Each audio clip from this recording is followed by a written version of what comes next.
Voice of south நேயர்களுக்கு வணக்கம். இந்த நேர்காணலில் நாம் சந்திக்கிறவர் திராவிட கிருஷ்ணனியாளர் திரு வலம் பஷீர் அவர்கள். வணக்கம்.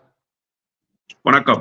இப்போ வயநாடு மக்களவை இடைத்தேர்தலில் பிரியங்கா காந்தி போட்டியிட போறாங்க அப்படின்னு தகவல் வெளியாயிருக்கு. தேர்தல் அரசியல் களத்துல ஒரு முதல் முறையாக அடியெடுத்து வைக்கிறார் பிரியங்கா காந்தி. இப்போ நாடாளுமன்றத்துல ராகுல் காந்தியோடு பிரியங்கா காந்தியும் இருப்பாங்க. மோ மைத்ரா, திமுக எம்பிக்கள், மார்க்சிஸ்ட் கம்யூனிஸ்ட் கட்சியினுடைய எம்பிக்கள், காங்கிரஸ் கட்சியினுடைய எம்பிக்கள் இப்படியெல்லாம் ஒன்றிணைந்து இருக்கிற பொழுது அது எப்படி இருக்க போகுது அப்படின்ற ஒரு பெரிய எதிர்பார்ப்பு எழுந்திருக்கு. நீங்க எப்படி இதை பார்க்கிறீங்க? இந்த அறிவிப்பை பொறுத்தவரையில மோடிக்கு ஒரு மாஸ்டர் ஸ்ட்ரோக்கை காங்கிரஸ் கட்சி தந்திருக்கிறது என்றுதான் நான் புரிந்து கொள்கிறேன். உங்களுக்கு நன்றாக நினைவிருக்கும் என்று நினைக்கிறேன். நம்முடைய வாய்ஸ் ஆஃப் சவுத் நேர்காணல் மூலமாகத்தான் ஒரு செய்தியை நாம் பேசினோம். இந்த தேர்தல் களத்தில் உத்தரப்பிரதேசத்தில் மோடியை திணறடித்தது ராகுல் காந்தி அல்ல. மோடி கண்டு அஞ்சியது ராகுல் காந்திக்கு அல்ல. ராகுல் காந்தியை கண்டு அஞ்சினால் அதில் ஒரு நியாயம் இருக்கிறது, குறைந்தபட்ச நியாயம் இருக்கிறது. காரணம், பேரலா ஒரு போட்டி இருக்கு மோடிக்கு. ஒரு புறத்துல மோடி, அவர் தேசிய ஜனநாயக கூட்டணியினுடைய முகம், அறிவிக்கப்பட்ட முகம். அறிவிக்கப்படாத முகமாக இந்தியா கூட்டணிக்கு யார் இருந்தார் என்று கேட்டால் ராகுல் தான் இருந்தார்.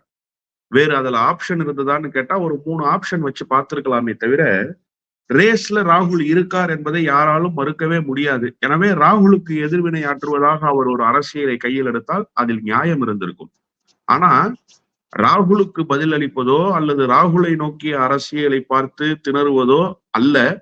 மாறாக உத்தரப்பிரதேச அரசியல் களத்தில், குறிப்பாக தேர்தல் பிரச்சார களத்தில் பிரியங்கா காந்தியை பார்த்து அஞ்சினார் மோடி என்கிற செய்தி மிக முக்கியமான செய்தி. ஏனென்று கேட்டால் அவருடைய பிரச்சார வியூகம், அவர் அமைத்த அந்த தேர்தல் களம், இவற்றை பாரதிய ஜனதா கட்சியால் எதிர்கொள்ளவே முடியவில்லை. ஒரு புறத்திலே அகிலேஷ் யாதவ், இன்னொரு புறத்திலே பிரியங்கா காந்தி. இந்த இரட்டையர்களினுடைய களம்தான் உத்தரப்பிரதேசத்தில் மிகப்பெரிய பின்னடைவை பாரதிய ஜனதா கட்சி சந்திப்பதற்கு ஆயத்தப்படுத்தியது என்றுதான் நான் அரசியல் களத்திலிருந்து புரிந்து கொள்கிறேன். நேரடி அரசியலுக்கு இதுவரை பிரியங்கா காந்தி தேர்தல் அரசியலுக்கு வராமலே தான் இருந்தார்.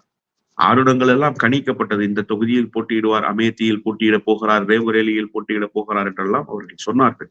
அந்த 2 தொகுதியும் அவர்களுடைய பாரம்பரிய தொகுதி. உத்தரப்பிரதேச தேர்தல் களத்தில் அவர் ஒருவேளை நின்றிருந்தால் இன்னும் கூடுதலான வாக்குகளில் வெற்றி பெற்றிருக்கிறது கூட வாய்ப்புகள் இருக்கிறது. ஆனால் காங்கிரஸ் கட்சியினுடைய மேன்மையை விரும்புகிற காங்கிரஸ் கட்சியினுடைய தலைவர்கள் எல்லோரும் அல்ல, காங்கிரஸ் கட்சி நன்றாக இருக்க வேண்டும், காங்கிரஸ் கட்சியின் மூலமாக இந்தியா பாதுகாக்கப்பட வேண்டும் என்று நினைத்த சமூக நீதி சிந்தனை கொண்ட காங்கிரஸ் கட்சியினுடைய தலைவர்கள் பிரியங்கா காந்தி ஒரே இடத்தில் போட்டியிட்டு முடங்கி விடுவதை விரும்பவும் இல்லை, ஏற்கவும் இல்லை. மாறாக அவர் இந்த பிரச்சார களத்தில் மிக முக்கியமான ஐக்கானாக, எலெக்ஷன் ஐக்கானாக பிரியங்கா காந்தி இருக்க வேண்டும் என்று நினைத்தார்கள். அதே போல அவர் களத்திலே ஒரு ஐக்கானாகத்தான் இருந்தார். யோகி ஆதித்யநாத்தும் அவரிடத்திலே சரிக்கு சமமான போட்டியில் நிற்க முடியவில்லை. மோடியே மிகப்பெரிய தடுமாற்றத்தை சந்தித்தார். ராமர் கோயிலிலிருந்து வணங்கிவிட்டு அவர் பிரச்சாரத்தை துவங்குகிற போது 4000 பேர் தான் அவருக்கு பின்னால் நின்றார்கள். ஆனால் முதல் பிரச்சார களத்தை பிரியங்கா காந்தி துவங்குகிற போது ஏறக்குறைய 10,000 பேர் அவருக்கு பின்னால் திரண்டிருந்தார்கள். வானளாவிய அதிகாரம் படைத்திருக்கிற பிரதமர், இரட்டை இன்ச்சின் ஆட்சி என்று சொல்லப்படுகிற உத்தரப்பிரதேச மாநில அரசையும் பாஜக வைத்திருக்கிறது, ஒன்றிய அரசையும் பாஜக வைத்திருக்கிறது. யோகி ஒரு புல்டோசர் கலாச்சாரம் என்ற ஒரு புதிய கலாச்சாரத்தையே பின்பற்றுகிறார். ராமர் கோயில் திறக்கப்பட்டதற்கு பிறகு நடைபெறுகிற தேர்தல், திறந்ததற்கான அறிகுறிகள் இன்னமும் அப்படியே இருக்கிறது. காரணம், வெகு நாட்கள் எல்லாம் ஆகிவிடவில்லை. இத்தனைக்கு பிறகும் பாரதிய ஜனதா கட்சி ஒரு தடுமாற்றத்தை சந்தித்ததை எதன் அடிப்படையில் சந்தித்தது? பிரியங்கா காந்தியினுடைய வியூகத்தின் அடிப்படையில் தான். எனவே அந்த பிரியங்கா காந்தி இப்போது நாடாளுமன்றத்திற்குள் நுழைகிறார். எனக்கு கூட ஒரு அச்ச உணர்வு இருந்தது, எங்கே அவர் ரேபரேலியை ராஜினாமா செய்துவிட்டு வயநாட்டை தக்க வைத்துக் கொள்வாரோ என்று. ஏனென்று சொன்னா சேஃபர் சைடு தான் வயநாடு. ஆனா வயநாட்டுக்கு தகுதி படைத்தவரா ராகுல் என்று கேட்டால் இல்லை. அது எப்போதும் அவர்களுக்கான களம்தான். ஒரு புறத்திலே இடதுசாரிகள், இன்னொரு புறத்திலே காங்கிரஸ் கட்சி. அவர்களுக்கான களமாகத்தான் அந்த களம் இருந்தது. இப்போதும் அது அவர்களுக்கான களம்தான். எப்போது வேண்டுமானாலும் அந்த களத்தில் நின்று நீங்கள் ஆட்ட நாயகன் என்பதை நிரூபித்துக் கொள்ளலாம். ஆனால் உங்களுக்கு எதிராக இருக்கிற களத்தில் போய் நின்று அந்த வெற்றியை ஈட்டி வருவதுதான் ஒரு தலைமை பண்புக்கு அழகாக இருக்கும். அப்படித்தான் போய் இந்த வெற்றியை ஈட்டி வந்தார். ஸ்மிருதி இரானி விடுத்த சவால்கள் எல்லாம் எத்தகைய சவால்கள் என்பது நமக்கு தெரியும். ஒண்டி கொண்டி வரியாங்கிற அளவுக்கெல்லாம் அந்த அம்மா கேட்டு பார்த்தாங்க. நான் வர வேண்டிய அவசியம் இல்லை, என்னுடைய தொண்டர் ஒருவரை அனுப்பி வைக்கிறேன்னு சொல்லி அங்க வீழ்த்தி காட்டினார். அது மட்டுமல்லாமல் தங்களுடைய குடும்ப பாரம்பரிய தொகுதியை தக்க வைத்துக் கொண்டார் ராகுல் என்றுதான் நான் அதிலிருந்து புரிந்து கொள்கிறேன். மீண்டும் ராகுலினுடைய அரசியல் பிரவேசம் வட இந்தியாவில் காங்கிரஸை வலுப்படுத்துவதற்காகவும் பலப்படுத்துவதற்காகவுமே இருக்கிறது என்பதைத்தான் அவர் அந்த தொகுதியில் ராஜினாமா செய்யாமல் இந்த தொகுதி வயநாட்டை ராஜினாமா செய்திருக்கிறார் என்று புரிந்து கொள்கிறேன். இன்னொரு நுணுக்கமான அரசியல் இதுல இருக்கு. கேரளாவுல இதுவரைக்கும் பாரதிய ஜனதா கட்சிக்கு முகவரியே கிடையாது. முதல் முறையாக ஒரு வெற்றியை பெற்று பாரதிய ஜனதா கட்சிக்கு ஒரு என்ட்ரி எங்க கேரள மாநிலத்துல. இந்த என்ட்ரிய துவக்கத்திலேயே கிள்ளி எறிய வேண்டும் என்று காங்கிரஸ் வியூகம் வகுத்திருக்க கூடும் என்றுதான் நான் புரிந்து கொள்கிறேன். அந்த வியூகத்தின் அடிப்படையில் தான். ஏன்னா நீங்க வேறு ஆள் போல ஓடியதற்கு பிறகு அதை அறுத்தறிவது என்பது அவ்வளவு இயல்பான காரியம் அல்ல. இப்போது அது அருகு போல இருக்கிறது, ஆள் போல இல்லை. அதனால இயல்பிலேயே அது பலப்படுவதற்கு முன்பாக அதை அறுத்தெறிந்து விடலாம் என்கிற வியூகத்தை காங்கிரஸ் வகுத்திருக்கிறது. அதனால்தான் பிரியங்காவை கொண்டு வயநாட்டில் களத்தில் நிறுத்தி இருக்கிறார்கள். 2 விஷயத்தை பாஜக இப்ப எதிர்கொள்ளணும். இனிமேல் கேரளா காங்கிரஸை பொறுத்தவரையில யார் கிங் மேக்கராக இருக்க போகிறார் என்று கேட்டால் பிரியங்கா தான் கிங் மேக்கராக இருக்க போகிறார். அதுல ஒண்ணும் மாற்று கருத்து இல்லை. இப்ப எப்படி பாரதிய ஜனதா கட்சி எதிர்கொள்ள போகுது? பலமா இருந்த உத்தரப்பிரதேசத்திலேயே அந்த அம்மாவை எதிர்கொள்ள முடியலையே. ஒண்ணுமே இல்லாத கேரளாவில் நீங்க எப்படி எதிர்கொள்ள போறீங்க? அப்போ சுரேஷ் கோபி என்ற ஒரே நாடாளுமன்ற உறுப்பினர் தான் முதல் நாடாளுமன்ற உறுப்பினராகவும் கடைசி நாடாளுமன்ற உறுப்பினராகவும் பாஜகவுக்கு இருக்க போகிறார். அதற்கான வியூகத்தை வகுத்திருக்கிறார்கள். இன்னொன்று, இந்த யுக்தி என்னவா இருக்குன்னா, தென் மாநிலத்தை பொறுத்தவரையில ராகுலுக்கு ஃபேவரா இருக்கு. அதனால பிரியங்காவை அங்கே முன்னிறுத்துவது கொஞ்சம் இயல்பாக இருக்கும். ராகுல் கான்சென்ட்ரேட் பண்ண வேண்டியது இப்ப வட இந்தியாவில தான். வட இந்தியாவில் அவர் கான்சென்ட்ரேட் பண்ணியிருந்தா அந்த 5 மாநில தேர்தலிலேயே பிரகாசமான வெற்றியை அவர் பெற்றிருக்க கூடும். அதை வாய்ப்பை தவற விட்டது ராகுல் அல்ல, காங்கிரஸ் கட்சியினுடைய மூத்த நிர்வாகிகள் தான். இப்போது அதை தக்க வைத்துக் கொண்டிருக்கிறார் ராகுல். ராகுலுக்கு புதிய வியூகம் இருக்கிறது என்றுதான் நாம் புரிந்து கொள்ள வேண்டியிருக்கிறது. மொத்தத்தில் மோடியினுடைய தூக்கத்தை இந்த அறிவிப்பு தொலைத்திருக்கிறது. இனி மோடி நாடாளுமன்றத்தில் அவ்வளவு எளிதாகவெல்லாம் யாரையும் எதிர்கொண்டு விடவும் முடியாது, கடந்து விடவும் முடியாது. ஏற்கனவே அவர் நாடாளுமன்றத்துக்கு வரமாட்டாரு. இப்போ நாடாளுமன்றத்தினுடைய கூட்டத்தொடர்கள் துவங்குகிற போது ஜனாதிபதி வருகிறார் அல்லவா, குடியரசுத் தலைவர், அவரோடு சேர்ந்து வந்துவிட்டு அவரோடே விடை பெற்று விடுவார். இனி நாடாளுமன்றத்தில் எந்த விதமான அறிவிப்புகளையும் எந்த விதமான டிபேட்லையும் அவர் கலந்து கொள்ளவே மாட்டார். எந்த கோரிக்கை விவாதங்கள்லயும் எந்த மானிய கோரிக்கைகள்லயும் அவர் கலந்து கொள்ளவே மாட்டார். ஏன்னா அவர் ஏற்கனவே பிரியங்கா காந்தியை பார்த்து ரொம்ப பயந்து இருக்கிறாரு. இந்த அறிவிப்பே அவருடைய தூக்கத்தை தொலைத்திருக்கிறது என்றுதான் நான் புரிந்து கொள்கிறேன். ராகுல் காந்தியவே கடந்த காலங்கள்ல தகுதி நீக்கம் செய்த நபர்கள் இல்லையா அவங்க? இப்போ அப்படி பார்க்கிற பொழுது மோடி அதே பலத்தோடு தான் இருக்காரு. அதே மாட்டு இறைச்சி வச்சிருந்ததுக்காக வீடுகளை இடிக்கிறாங்க, அருந்ததிராய் மேல யுப்பா சட்டத்தை பயன்படுத்த தொடங்குறாங்க. இப்படியான பல நடவடிக்கைகளை கையாள தொடங்கிருச்சு பாஜக. அப்படி இருக்கிறப்போ பிரியங்கா காந்திக்கும் நாடாளுமன்றத்தில் தகுதி நீக்கம் செய்வதற்கான நடவடிக்கை எடுப்பாங்க இல்லையா? எத்தனை பேரை நீங்க தகுதி நீக்கம் பண்ணுவீங்க? கடந்த முறை நீங்கள் தகுதி நீக்கம் பண்ணி அம்பலப்பட்டு போனீங்கல்ல, அதிலிருந்தே நீங்கள் பாடம் பெற்றுக் கொண்டிருக்க வேண்டும். ஆனால் நீங்கள் பாடம் பெற்றுக் கொள்ளவில்லை. ஆனா ஜனநாயகம் இன்னும் உயிர்ப்போடுதான் இருக்கு. நீங்க கடந்த முறை ஒரு அளவுக்கு அதிகமான பலம் அவர்களுக்கு இருந்தது. யாருடைய தயவும் தேவைப்படல. எதை குறித்தும் அவர்கள் சிந்திக்க வேண்டிய அவசியமே அவர்களுக்கு இல்லை என்கிற அளவில் தான் அவர்களுடைய நாடாளுமன்ற நடவடிக்கைகள் இருந்தது. ஒன்றிய அரசை கொண்டு செலுத்துகிற முறையும் அப்படியாகத்தான் இருந்தது. மோடியும் அமித்ஷாவும் தான் டிசைடிங் ஃபேக்டர்ஸ். அங்க அவங்க 2 பேரும் முடிவெடுத்துட்டாங்கன்னா வேற யாருகிட்டையும் எந்த ஆலோசனையும் கேட்க வேண்டிய அவசியம் இல்லை. யாருகிட்டையும் அவர்கள் ஒப்புதலுக்காக காத்திருக்க வேண்டிய அவசியமும் இல்லை. ஆலோசனைங்கிறது ஒரு பக்கம் வச்சுக்குவோம், ஆலோசனை கூட மேற்கொள்ளலாம் அமைச்சரவையை கூட்டி. யாருடைய ஒப்புதலுக்கும் காத்திருக்க வேண்டியதில்லை. இப்ப நிலைமை அப்படி இல்லை. இது யாருடைய ஆட்சி? பாஜக ஆட்சி இல்ல, என்டிஏவினுடைய ஆட்சி. இது பட்டவர்த்தனமாக தெரிந்திருக்கிறது எல்லோருக்கும். இன்னொன்று, இந்த அரசு ஒரு மைனாரிட்டி அரசு, இது மெஜாரிட்டி அரசு இல்ல, இது ஒரு மைனாரிட்டி அரசு. அப்போ நீங்க ஒண்ணுக்கும் எல்லோருடைய ஒப்புதலையும் பெற வேண்டியிருக்கு. நாடாளுமன்றத்துல அவ்வளவு இயல்பாகலாம் நீங்க ஒரு விஷயத்த செய்திட முடியாது. பலமே இல்லாம இருந்தப்போ நீங்க ராகுலை தகுதி நீக்கம் பண்ணீங்க. ஆனா முடிவு என்னவா இருந்தது? எந்த வீட்டை நீங்க கைப்பற்றிக்கிட்டீங்களோ எந்த பொறுப்பு காலியாக இருப்பதாக நீங்க அறிவிச்சீங்களோ தேர்தலை சந்தித்தா மீண்டும் அந்த பொறுப்புக்கு வந்தார்? இல்லை. உங்கள் உத்தரவுகள் எல்லாம் செல்லாது என்று சட்டத்தின் வழி நின்று அதை உடைத்தெறிந்து கொண்டு ராகுல் வெளியில் வந்தார். பலமே இல்லாத காலத்திலேயே ராகுல் அப்படிப்பட்ட சண்டமாரதங்களை செய்திருக்கிறாரு. இப்ப முழு பலத்தோட காங்கிரஸ் கட்சி இருக்கு. 99 நாடாளுமன்ற உறுப்பினர்கள் 3 சுயேட்சைகள் போய் சேர்ந்திருக்கிறார்கள். 102 அவர்களுடைய எண்ணிக்கை. ஒட்டுமொத்த இந்திய கூட்டணியினுடைய எண்ணிக்கை எவ்வளவு? அன்றைக்கு இருந்த நிலைமையை விட இன்றைக்கு இந்தியா கூட்டணி இன்னும் பலமாக இருக்கு. அது மட்டும் இல்லாம நீங்க ராகுலையும் எக்ஸ்பெல் பண்ணி பிரியங்காவையும் எக்ஸ்பெல் பண்ணி என்ன அரசியலை நீங்க முன்னெடுப்பீங்க? நாடாளுமன்றத்தினுடைய ஜனநாயகம் கேலி கூத்தாயிராதா? ஒட்டுமொத்தமாக ஒரே குடும்பத்தை குறிவைத்து இந்த நகர்வு, ஒரே கட்சியை குறிவைத்து இந்த நகர்வு, காங்கிரஸை அடுத்த கட்டத்துக்கு எடுத்து செல்ல விடாமல் இந்த நகர்வு. சார், போட்டியில கைகளை கட்டிவிட்டு கண்களை கட்டிவிட்டு எதிர்தரப்புல இருக்கிறவனை முடக்கிட்டு நீங்க வாள் சுழற்றுறதுக்கு பேரு வீரம் இல்ல. அவனும் சமபலத்தோடு இருக்கும்போது நீங்க வாள் சுழற்றி உங்களை வீரன் என்று நிரூபிக்க வேண்டும்.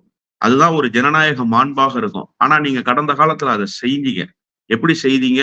அவரை தகுதி நீக்கத்தின் அடிப்படையில் நீங்க செய்தீங்க. இந்த முறை அப்படி நீங்க செய்ய முடியாது. செய்வதற்கான சாத்தியக்கூறுகள் உங்களிடத்திலே இல்லை.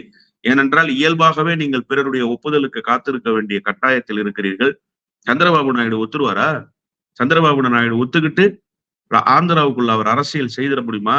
பிரதான எதிர்கட்சியாக இருந்து உலுக்கி விட மாட்டார்களா காங்கிரஸ் தரப்பினர்? காங்கிரஸ் பலம் இல்லாம போயிருக்கலாம் சார். ஆனால் காங்கிரஸ் உயிர்ப்போடு இருக்கிற மாநிலங்களில் ஆந்திராவும் ஒன்று. நீங்க அந்த மாநிலத்துல எதிர்கட்சியாக அவர்களை சந்திக்கணும்ல.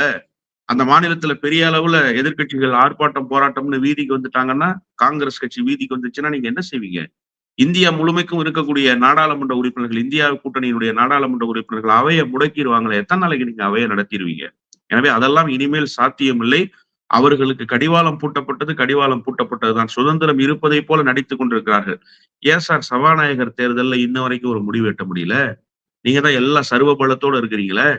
எல்லா அடக்குமுறை சட்டங்களையும் ஏவி பாக்குறீங்களே. உங்களுக்கு தான் எல்லா பலமும் இருக்கு, எல்லா அதிகாரமும் இருக்கு. எதற்காக நீங்க இவ்வளவு காலம் காத்திருக்கிறீங்க? இப்ப வரைக்கும் ஒரு முடிவெடுக்க முடிஞ்சதா உங்களால? கூட்டணியிலேயாவது ஒருமித்த கருத்தோடு நீங்க முடிவெடுத்துட்டீங்களா? இதோ வந்துருச்சு மகாராஷ்டிரா மாநிலத்தினுடைய சட்டமன்ற தேர்தல். 4 மாநில தேர்தலோடு சேர்த்து வருகிறது. உங்களால ஒரு இறுதி முடிவை எட்டிட முடியுமா? தொகுதி பொறுப்பாளர்கள் அறிவிச்சிருக்கிறீங்களா? தொகுதி பொறுப்பாளர்கள் அறிவித்ததிலேயே அதிருப்தி இருக்கிறது பாரதிய ஜனதா கட்சியிலிருந்து மகாராஷ்டிரா மாநிலத்துல ஒரு பேச்சு இருக்கு. அஜித் பவாரை நீங்க எந்த வகையில சரி பண்ண போறீங்க? பிரஃபுல் பட்டேல் அகாமடேட் பண்ணிட்டீங்களா? ஏக்நாத் ஷிண்டே உங்களுக்கு எதிர்ப்பு தெரிவிச்சிருக்கிறாரு, அதை நீங்க சரி பண்ணிட்டீங்களா? இது ஒரு சட்டமன்றத்துக்குள்ள இருக்கக்கூடிய பிரச்சனை, சட்டமன்ற தேர்தலுக்கு இருக்கக்கூடிய பிரச்சனை. இவ்வளவு பிரச்சனைகளை நீங்க தூக்கி சுமந்துகிட்டு ஒட்டுமொத்தமாக இந்தியா முழுமைக்கும் இருக்கக்கூடிய நாடாளுமன்ற உறுப்பினர்களை நாடாளுமன்றத்தில் நீங்கள் வைத்துக்கொண்டு நீங்க பிரியங்கா காந்தியை சஸ்பெண்ட் செய்ய முடியும்னு நீங்க நினைச்சீங்கன்னா நிச்சயமாக அது முடியாது. பகல் கனவாகத்தான் போகும். இவிஎம் பற்றிய சர்ச்சை கடந்த காலத்தை விட இப்ப மறுபடியும் பேச தொடங்கி இருக்கிறத பார்க்க முடியுது. சென்ற முறை உச்சநீதிமன்றத்துல உங்களுக்கு ஏதாவது சந்தேகங்கள் இருந்தால், தேர்தல்ல உங்களுக்கு சந்தேகம் ஏற்பட்டால், இவிஎம் மிஷின் சந்தேகம் ஏற்பட்டால் திரும்பி நீங்க உச்சநீதிமன்றத்துக்கு வரலாம். அதன்படி 40,000 ரூபாய் நீங்க கட்டி அந்த இவிஎம் மிஷினை செக் பண்ணி பார்த்துட்டு உங்க சந்தேகத்தை தீர்த்துக்கலாம் அப்படின்னு சொல்லியிருந்தாங்க. இப்போ அதே போல ஒரு மார்ஜின்ல, குறைந்த மார்ஜின்ல தோற்று போன வேட்பாளர்கள் ஒரு 8 to 10 பேர் திரும்பி தேர்தல் ஆணையத்துக்கிட்ட போயிட்டு எங்களுக்கு சந்தேகங்கள் இருக்கு, அதை நீங்க ப்ரூவ் பண்ணி காமிங்கன்றாங்க. இப்போ இந்த பிரச்சனை அப்படின்றது எந்த அளவுக்கு நம்ம பார்க்கணும், இல்ல திரும்பி இது பூதாகரமா ஆவதற்கான வாய்ப்புகள் இருக்கா? நீங்க எப்படி பார்க்கறீங்க? தோல்வி அடைந்த நாடாளுமன்ற உறுப்பினர்கள் கோரிக்கை வைத்ததில் பாரதிய ஜனதா கட்சியினுடைய நாடாளுமன்ற உறுப்பினர்களும் அதில் அடக்கம். இதுல ரொம்ப குறிப்பா ஒரிசாவுல இளம் சட்டமன்ற உறுப்பினராக கடந்த காலத்தில் அவருடைய தந்தையார் படுகொலை செய்யப்பட்டதற்கு பிறகு தேர்ந்தெடுக்கப்பட்டவர் தீபாலி தாஸ். அவங்க இந்த சட்டமன்ற தேர்தலில் தோல்வியை தழுவியிருக்காங்க. எத்தனை ஓட்டுல தோல்வி தழுவியிருக்காங்கன்னா 1225 ஓட்டுல. இப்ப அந்த அம்மா 5 பேலட்ல நீங்க இவிஎம் 5 மிஷின்ல நீங்க ரீகவுண்டிங் கேளுங்க அப்படின்னு சொல்லி தேர்தல் ஆணையத்தை அணுகியிருக்காங்க. இது ஒரு பக்கம். இன்னொரு பக்கம் பிஜேபியினுடைய அகமது நகர் தொகுதியினுடைய வேட்பாளர் சுஜய ராதாகிருஷ்ணன், அவர் 28,000 வாக்குகள் வித்தியாசத்துல தோல்வி தழுவியிருக்காரு. இது வரைக்கும் காங்கிரஸ் சொன்னுச்சு இவிஎம் மிஷின்ல தவறு நடக்குதுன்னு, இடதுசாரிகள் சொன்னாங்க. தமிழ்நாட்டில இருந்து நம்ம சொல்லிக்கிட்டு இருந்தோம். இப்ப யாரு சொல்றான்னா பிஜேபி சார்பில் களமிறக்கப்பட்ட நாடாளுமன்ற வேட்பாளர் அவர் சொல்றாரு, இப்ப அந்த இவிஎம் மிஷின்ல குளறுபடிகள் இருக்கு, கவுண்டிங்ல பிரச்சனை இருக்கு அப்படின்னு சொல்லி. இப்ப நான் என்ன கேட்கறேன்னா, நீங்க அஸ்ஸாம்ல இருக்கிற கரீம்கட்ச் தொகுதியில 3811 ஓட்டு அதிகமாக இருக்கிறதா எண்ணுனீங்க.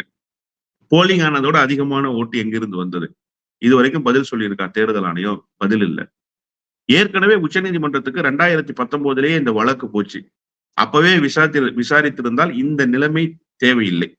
இப்ப இந்த நிலைமைக்கு காரணம் உச்சநீதிமன்றம் அன்றைக்கே அந்த வழக்கை விசாரிக்காமல் போனதுதான்.